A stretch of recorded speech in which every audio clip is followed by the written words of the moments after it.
JAS movies inside present king Kong. Movie की शुरुआत एक लड़की से होती है जिसका नाम होता है एन डैरो, जो कि एक थिएटर में काम कर रही होती है।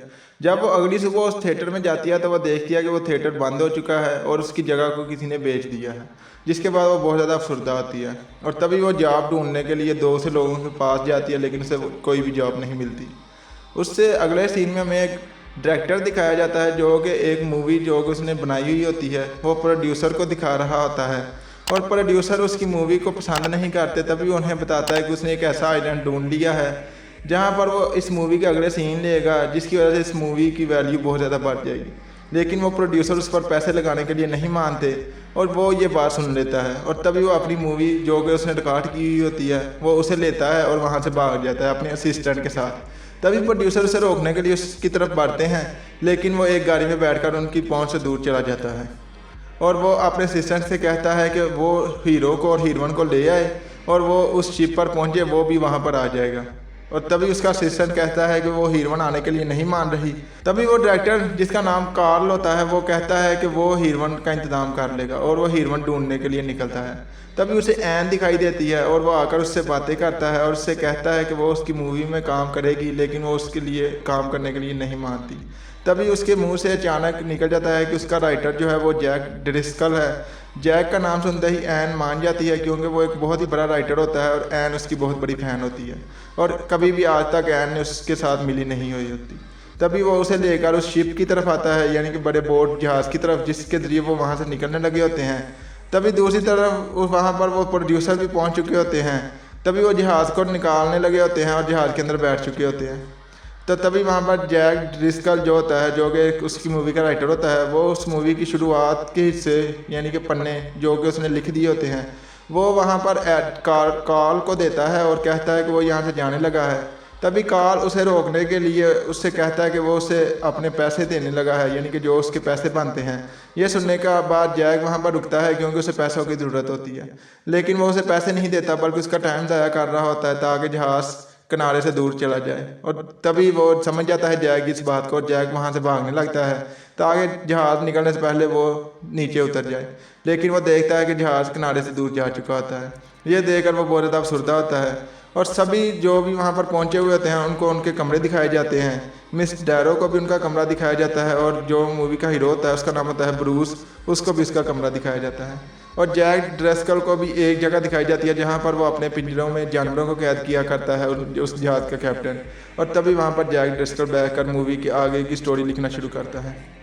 उसके बाद वो बहुत ज़्यादा खुश होते हैं। तभी मिस डैरो वहाँ पर जैक की बहुत ज़्यादा तारीफ़ करती है आकर। जब भी जैक उनके पीछे खड़ा हुआ होकर ये बातें सुन लेता है और मिस डैरो का बहुत ज़्यादा शुक्रिया अदा करता है। तभी जैक उससे पूछता है, यानी कि डायरेक्टर से, कि हम कहाँ पर जा रहे हैं।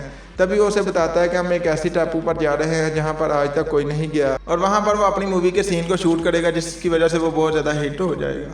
तभी वो उससे उस आइलैंड का नाम पूछता है, तो वो आइलैंड का नाम बताता है स्कल आइलैंड, जो कि एक जहाज़ का लड़का जिमी सुन लेता है और वो वहाँ से चला जाता है। और वो जाकर अपने बड़े सीनियर से, यानी कि जो वाइस कैप्टन होता है हाइस, उसे बताता है, जिससे बाद हाइस और जिमी को ये पता चल चुका होता है।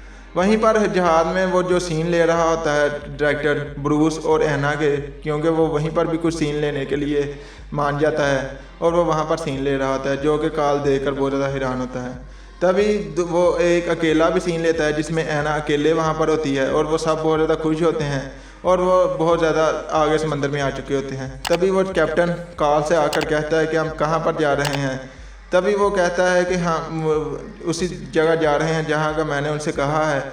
लेकिन जिमी कहता है कि नहीं, हम उस जगह जा रहे हैं जहाँ तुम हमें ले जाना चाह रहे हो। और वो सब कहते हैं कि ये क्या है। तभी वो कहता है कि मैंने उन्हें पैसे दिए हैं, वो मुझे जहाँ मैं कहूँगा वहीं पर लेकर जाएंगे, और वो सब मान जाते हैं। और दूसरी तरफ जैक और एना भी आपस में मिलते हैं। तभी जैक उससे प्रपोज करता है और उसके साथ किस भी करता है। और दूसरी तरफ वो वहाँ पर कार्ल बहुत ज़्यादा अफसरदा होता है, क्योंकि उसे स्कल आइलैंड नहीं मिल रहा होता।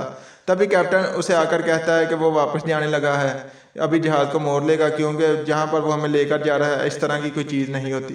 तभी कार्ल बहुत ज़्यादा अफसरदा होता है और जैक से बातें करता है, और तभी उसे पता चलता है कि हम स्कल आइलैंड पहुँचने वाले हैं। और कैप्टन देखता है कि वहाँ पर बहुत ज़्यादा पहाड़ी चट्टानें हैं उनके आगे, जिसमें उनका जहाज़ टकरा जाता है। और उनका जहाज़ वहीं पर रुक जाता है और जहाज़ की हालत बहुत ज़्यादा ख़राब हो चुकी होती है।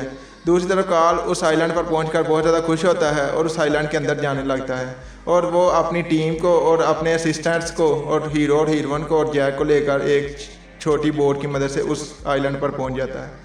और उस आइलैंड पर पहुंचकर वो कहता है कि यहाँ पर कोई भी नहीं है, क्योंकि ये इस आइलैंड पर कोई भी नहीं आता। और वो आगे आता है तो देखता है एक लड़की है जिसे देखकर वो बहुत ज़्यादा हैरान होता है, लेकिन वो उससे कुछ भी चीज़ नहीं ले रही होती। तभी वहाँ पर दूसरे भी जो स्कल वासी होते हैं वो आ जाते हैं और आकर उन सबको पकड़ लेते हैं। तभी वहाँ पर कैप्टन भी अपने साथियों के साथ पीछे से आ चुका होता है और उन पर हमला करता है और उनसे उन साथियों को अपने को बचाकर वहाँ से ले आता है। और बोट में आते साथ ही वो वहाँ से निकलने लगे होते हैं और बोट के जो ज़रूरी सामान नहीं होता उसे नीचे फेंक रहे होते हैं और वो वहाँ से निकलने लगे होते हैं। तब इस स्कल वास्ते भी वहाँ पर उस बोट के पीछे आते हैं और आकर एन को वहाँ से निकालते हैं और अपने साथ ले जाते हैं। इस बात का उसे जैक को पता चल जाता है और तभी वो उस बोट को रोकता है और कहता है कि वो एन को ले गए, हमें एन को बचाने के लिए जाना चाहिए। और तभी सब एन को बचाने के लिए उस आइलैंड के ऊपर आने लगते हैं। दूसरी तरफ उस आइलैंड वाले एन को तैयार करते हैं और उसे 2 रस्सियों की मदद से बांध कर दूसरी तरफ जंगल की तरफ कर देते हैं कि कोई उन्हें आकर वहाँ से ले जाए। और ये वो बहुत ज़्यादा धूम से कर रहे होते हैं, यानी कि बहुत ज़्यादा डोल और डांस भी कर रहे होते हैं। दूसरी तरफ वो भी वहाँ पर पहुँच चुके होते हैं और उन्हें रोकते हैं, लेकिन वहाँ पर एक बहुत बड़ा राक्षस यानी कि कॉन्ग आता है जो कि आकर एन को अपने साथ ले जाते लगता है। और वहीं पर जैक भी आ चुका होता है और कार्ल जो कि नीचे ही होता है, जैक उन सीढ़ियों की मदद से ऊपर से आने लगा होता है। जब भी कार्ल एक सुराखों की मदद से देखता है और वो कॉन्ग को देखकर बहुत ज़्यादा डर जाता है। और तभी जब वो नीचे जैक पहुंचता है तो उसे कुछ भी नहीं दिखाई देता। तभी जैक कार्ल से पूछता है कि उसने क्या देखा, लेकिन कार्ल उन्हें कुछ भी नहीं बताता। और तभी वो कहते हैं कि वो एन को बचाने के लिए अंदर जाएंगे। तभी कैप्टन उन्हें 15 आदमियों के साथ अंदर भेजता है और कहता है कि वो 24 घंटे के अंदर अंदर वापस आ जाएं, लेकिन नहीं तो वो वहाँ से चला जाएगा। और तभी जैक और दूसरे साथी एन को बचाने के लिए जंगल के अंदर आ जाते हैं।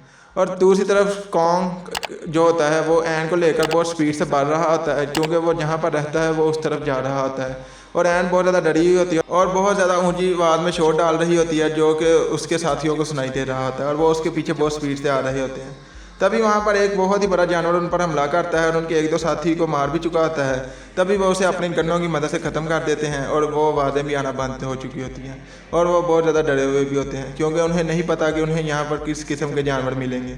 तभी कॉन्ग वहाँ पर उस लड़की के साथ यानी कि एन के साथ वहीं पर बैठा हुआ होता है। एन उसके सामने बहुत ज़्यादा ऊट पटांग की हरकतें करती है, उसके सामने थिएटर वाला डांस भी करती है, लेकिन कॉन्ग को उसका कोई असर नहीं होता और कॉन्ग वहीं पर बैठा हुआ होता है। तभी एन वहाँ से भाग जाती है और कॉन्ग वहीं पर बैठा हुआ रहता है। और दूसरी तरफ जैक एक ऐसी जगह पर उस कार्ल और अपने साथियों के साथ पहुँचता है और वो वहीं पर पहुंचकर कार्ल आगे बढ़ता है और देखता है कि बहुत ही बड़े बड़े डायनासोर्स हैं, जिन्हें देखकर वो बहुत ज़्यादा हैरान होता है। और तभी वहाँ पर वो ब्रूस के साथ वहाँ पर सीन लेने लगता है। तभी हमें दिखाया जाता है कि ब्रूस डर कर वहाँ से भाग जाता है और दूसरे देखते हैं कि ब्रूस बहुत स्पीड से भागा हुआ आ रहा है। और तभी देखते हैं कि कार्ल भी बहुत स्पीड से भागा हुआ आ रहा है और कह रहा है भागो। और तभी उसके पीछे बहुत ज़्यादा डायनासोर्स होते हैं, जिसे देखकर सब वहाँ से भागने लगते हैं।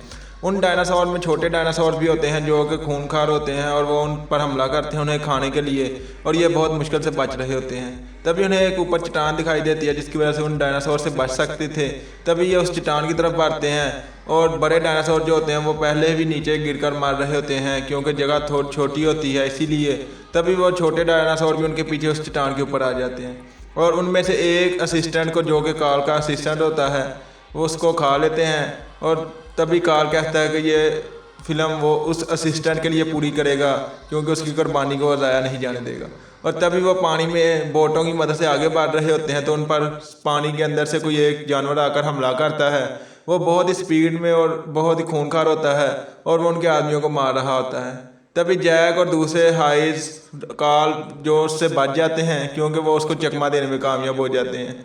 तभी हाइज, जिमी और जैक और दूसरे जो होते हैं वो आगे बढ़ते हैं और वो आगे पहुंचते हैं तो आगे वो देखते हैं एक पुल बना हुआ है जो कि एक दरख्त का है और वो उस पुल के ऊपर आते हैं। तभी हाइज आगे आकर देखता है तो एक वो बहुत बड़े कॉन्ग पर हमला करता है, लेकिन कॉन्ग उसे आकर पकड़ता है और उसे मार डालता है। ये देखकर जिमी और दूसरे भी उस पर फायरिंग करते हैं, लेकिन कॉन्ग वहीं पर आता है और आकर उस दरख्त को, जो कि पुल बना हुआ था, उसे नीचे फेंक देता है और उनके बहुत ज़्यादा साथी मारे जा चुके होते हैं और बाकी बहुत ज़्यादा नीचे गिर चुके होते हैं। तभी दूसरी तरफ एन आगे बढ़ती है तो देखती है एक छोटे बहुत बड़े खतरनाक जानवर को, जो कि एक जानवर को खा रहा होता है। तभी एन वहाँ से वापस आने लगी होती है तो एक और बहुत बड़ा छोटा जानवर उसे देख लेता है और उसे पर हमला करता है। तभी एन उससे बचकर भागती है और एक सुरंग में दाखिल हो जाती है और देखती है कि उस जानवर को किसी ने पकड़ लिया है और ख़त्म कर दिया है। वहीं पर उस पर एक कीड़ा हमला करने लगता है। तभी एन वहाँ से बाहर आती है तो देखती है कि एक बहुत ही बड़ा डायनासोर है जिसने उस जानवर को मार डाला है और वो एन को देखकर उसके पीछे पड़ जाता है। तभी एन उससे बचने के लिए भागती है और वो भी एन के पीछे पड़ा हुआ होता है और एन उससे बचने के लिए एक जगह पर छुपती है और देखती है कि वहाँ पर एक और बहुत बड़ा डायनासोर है जो कि उस पर हमला करता है। और तभी कॉन्ग आकर उसे बचा लेता है और उसे बचाकर वहाँ से भागने लगा होता है। तभी वो डायनासोर्स उस पर हमला करते हैं और वो 3 डायनासोर्स बहुत ही बड़े होते हैं जो कि कॉन्ग को घेर लेते हैं और वो उस मिस एन को यानी कि मिस डैरो को खाने लगे होते हैं। तभी कॉन्ग उसे बचा रहा होता है और उन तीनों के साथ लड़ भी रहा होता है और इनमें से एक को ख़त्म कर देता है। तभी 2 को वो नीचे फेंकने लगा होता है। तभी एक उसके पाँव को पकड़ लेता है जिसके वो भी नीचे आ जाता है और नीचे बहुत ज़्यादा जड़ें होती हैं जिनमें वो सब लटक जाते हैं। तभी जो 2 होते हैं डायनासोर वो एक मिस डैरो पर और एक कॉन्ग पर हमला करता है। तभी मिस डैरो से बच रही होती है और कॉन्ग दूसरे को डायनासोर को बहुत बुरी तरह मारता है और आकर मिस डैरो को बचाता है और वो सब नीचे आ चुके होते हैं। तभी कॉन्ग एक डायनासोर को मार चुका होता है, अभी एक ही डायनासोर बचा हुआ होता है और जो कि कॉन्ग को मारने लगा होता है, लेकिन कॉन्ग उस पर हावी हो जाता है और उसको ख़त्म कर देता है और मिस डैरो को बचा लेता है। उसके बाद मिस डैरो ये देखकर कॉन्ग के पीछे ही चली जाती हैं ताकि उन्हें उसने बचाया है, इसलिए उनको उस पर यकीन हो चुका होता है। दूसरी तरफ जैक और बाकी सब जो नीचे होते हैं वो बहुत ज़्यादा मुख्तलिफ़ किस्म के जानवरों का शिकार बनना शुरू हो चुके होते हैं क्योंकि वो जानवर उन पर हमला बहुत बुरी तरह कर रहे होते हैं और उन पर बहुत ज़्यादा मकड़ियाँ भी आकर हमला करने लगी होती हैं। तभी ऊपर से कैप्टन और ब्रूस और दूसरे लोग जो शिप पे होते हैं और वो भी आ चुके होते हैं और फायरिंग करते हैं और उन मकड़ियों को ख़त्म करते हैं और उन जो बचे हुए होते हैं उनको बचा लेते हैं। तभी वो उनको ऊपर खींच लेते हैं, लेकिन जैक उस तरफ नहीं आता बल्कि जैक दूसरी तरफ चला जाता है। ये देखकर कैप्टन कहता है कि वो वापस आ जाए, अभी मिस डैरो मर चुकी होंगी। तभी कार्ल कहता है कि वो मरी नहीं है, वो उसे बचा कर लाएगा, हम उसका इंतज़ार करेंगे और हम उस राक्षस को पकड़ लेंगे क्योंकि तुम्हारे जहाज़ में बहुत ज़्यादा क्लोरोफॉर्म की बोतल्स हैं जिसकी वजह से हम उसे बेहोश कर सकते हैं। और कैप्टन इस बात पर नहीं मानता। तभी वो उसे कहता है कि तुम यही काम करते हो, तुम्हारा काम ही यही है जानवरों को पकड़ना, तो तुम मेरी मदद करो, मैं तुम्हें पैसा दूंगा। और कैप्टन मान जाता है। तभी वो जैक आगे बढ़ता है और उस जगह पर पहुंचता है जहां पर कॉन्ग और वो लड़की होते हैं यानी कि मिस डैरो, और वो देखता है कि मिस डैरो उसके हाथ पर सोई हुई है। तभी वो उसे आकर जगाता है और उसे वहाँ से लेकर भागने लगाता है। तभी कॉन्ग की आंख खुल जाती है और वो उस जैक पर हमला करता है और तभी वहाँ पर और बहुत ज़्यादा उड़ने वाले जानवर होते हैं जो कि कॉन्ग के इर्द गिर्द हमला करना शुरू कर देते हैं और जैक पर उसका सही तरह से निशाना नहीं लग रहा होता। तभी जैक मिस डैरो को लेकर एक रस्से की मदद से नीचे होता है। तभी कॉन्ग को पता चल चुका होता है, कॉन्ग उस रस्से को ऊपर खींचने लगा होता है। तभी जैक एक उड़ने वाले परिंदे की मदद से मिस डैरो को लेकर वहाँ से निकल आता है। ये कॉन्ग देख लेता है और कॉन्ग बहुत ज़्यादा ऊंची आवाज़ में शोर डालता है और उनके पीछे पड़ा हुआ होता है। उधर कार्ल को पता चल चुका होता है और वो पूरी तैयारी में होता है।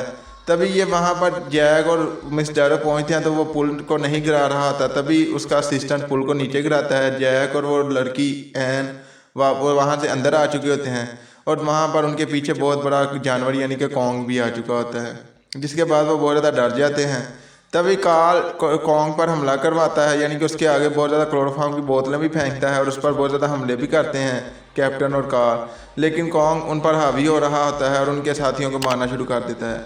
ये देखकर कार्ल और कैप्टन अपने साथियों को लेकर वहाँ से भागने लगे होते हैं, लेकिन कॉन्ग उनके पीछे पड़ा हुआ होता है क्योंकि वो मिस डैरो को उनके साथ नहीं जाने दे रहा होता और उसको मिस डैरो से प्यार हो चुका होता है। तभी वो उनके पीछे आता है तो कैप्टन उस पर 2-3 तीरों से वार करता है, जिसकी वजह से वो बहुत ज़्यादा घायल हो जाता है। तभी कार्ल एक बोतल उसके चेहरे पर फोड़ देता है क्लोरोफॉर्म की, जिससे वो बेहोश हो जाता है। ये देखकर मिस एन बहुत ज़्यादा दुखी होती हैं और वो उनसे यही कह रही होती हैं कि उसे छोड़ दें, ये उसके साथ क्या कर रहे हैं, वो ऐसा नहीं है, लेकिन उसकी कोई भी बात नहीं सुनते और वो उसे लेकर शहर में आ जाते हैं। सीन चेंज होता है, हमें दिखाया जाता है कि कॉन्ग को एक थिएटर में रखा जाता है और उसे 8वां अजूबा बताया जाता है। तभी कार्ल बहुत ज़्यादा खुश होता है और वो प्रोड्यूसर्स भी आते हैं जो मूवी के शुरू में दिखाई दिए थे और आकर कार्ल को बहुत ज़्यादा शुभकामनाएं देते हैं और उसका बहुत ज़्यादा शुक्रिया अदा करते हैं। तभी हमें दिखाया जाता है कि कार्ल कहता है कि उसने एक बहुत ही बड़े ख़तरनाक राक्षस को पकड़ लिया है जो कि स्कॉल आइलैंड का राजा है और वो सबको कॉन्ग दिखाता है, जिसके बाद सब बहुत ज़्यादा डरे हुए होते हैं। लेकिन वो उनसे बताता है कि उसने इसको बहुत ज़्यादा कड़ी जंजीरों में पकड़ा हुआ है, जकड़ा हुआ है, ये अभी आज़ाद नहीं हो सकता। जिसके बाद वो सब बहुत ज़्यादा खुश हो जाते हैं और तभी वहाँ पर कुछ परफॉर्मेंसेस होती हैं। उसके बाद वो कहता है कि एक लड़की है जिसने इस खूनी राक्षस को अपने प्यार में मायल किया है और तभी वो लड़की को आगे उसके लाता है और कॉन्ग देखता है तो वो मिस डैरो नहीं होती। तभी कॉन्ग वहाँ पर भड़क उठता है और अपनी जंजीरों को तोड़ डालता है और जैक भी वहीं पर होता है, इसलिए जैक लोगों को वहाँ से निकालने की भरपूर कोशिश करता है। लेकिन कॉन्ग वहाँ पर दूसरी जंजीर भी तोड़ चुका होता है और लोगों पर हमला करना शुरू कर दे चुका होता है। ये देखकर सब वहाँ से बाहर भागने लगते हैं। कॉन्ग भी बाहर आ चुका होता है और जैक पर हमला करना शुरू कर देता है और बहुत ज़्यादा तबाही मचा रहा होता है। ये देखकर जैक एक गाड़ी लेकर भागता है। उधर मिस डैरो को भी ये पता चल चुका होता है और वो भी वहाँ से निकल पड़ती हैं। दूसरी तरफ हमें दिखाया जाता है कि वो जैक को पकड़ लेता है और उसे मारने लगा होता है। तभी वहाँ पर मिस डैरो आ चुकी होती हैं, जिसे देखकर जो कॉन्ग शांत हो जाता है और आकर मिस डैरो को पकड़ता है और उसे अपने साथ ले आता है और एक जगह पर पहुँचते जहाँ पर बर्फ़ होती है वो वहाँ पर उसके साथ बहुत ज़्यादा स्लाइडिंग और खुश हो रहा होता है और तभी वहाँ पर फौज आकर उस पर हमला कर देती है। तभी मिस डैरो कहती हैं कि वो उस पर हमला ना करें, लेकिन वो उसकी बात नहीं सुनते और वो मिस डैरो को लेकर वहाँ से भागता है और एक बिल्डिंग के ऊपर आ जाता है और तभी वहाँ पर एरोप्लेन्स की मदद से आकर आर्मी उस पर हमला करती है। तो वो मिस डैरो को लेकर बिल्डिंग के बिल्कुल ऊपर आ जाता है और वो बहुत ज़्यादा ऊंची आवाज़ में शोर डालना शुरू कर देता है।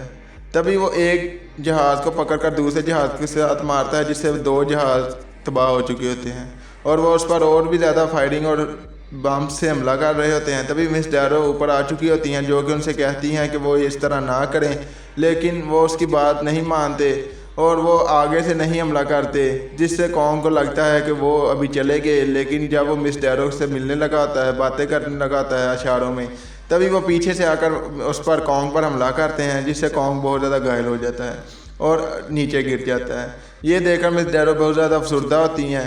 तभी वहाँ पर जैक भी आ चुका होता है और जैक आकर मिस डैरो से मिलता है। दूसरी तरफ जब कॉन्ग नीचे गिरता है तो वो मर जाता है। तभी वहाँ पर एक आदमी कहता है कि राक्षस को हमारी आर्मी ने जहाज़ों ने मार डाला। तभी कार्ल वहाँ पर आकर कहता है कि राक्षस को इश्क ने मार डाला, यानी कि इसको प्यार हो गया था जिसकी वजह से इसकी डेथ होगी। यहीं पर इस मूवी की एंडिंग होती है। मुझे उम्मीद है कि आप लोगों को मेरी ये एक्सप्लेनेशन पसंद आएगी। अगर ये वीडियो पसंद आए तो इस वीडियो को लाइक करें, मेरे चैनल को सब्सक्राइब करें और बेल आइकन के बटन पर क्लिक करके आल पर क्लिक कर दें ताकि इस तरह की हर आने वाली वीडियो आप तक बआसानी पहुँच सके। मैं मिलता हूँ मेरी अगली वीडियो में, तब तक के लिए खुदा हाफिज़।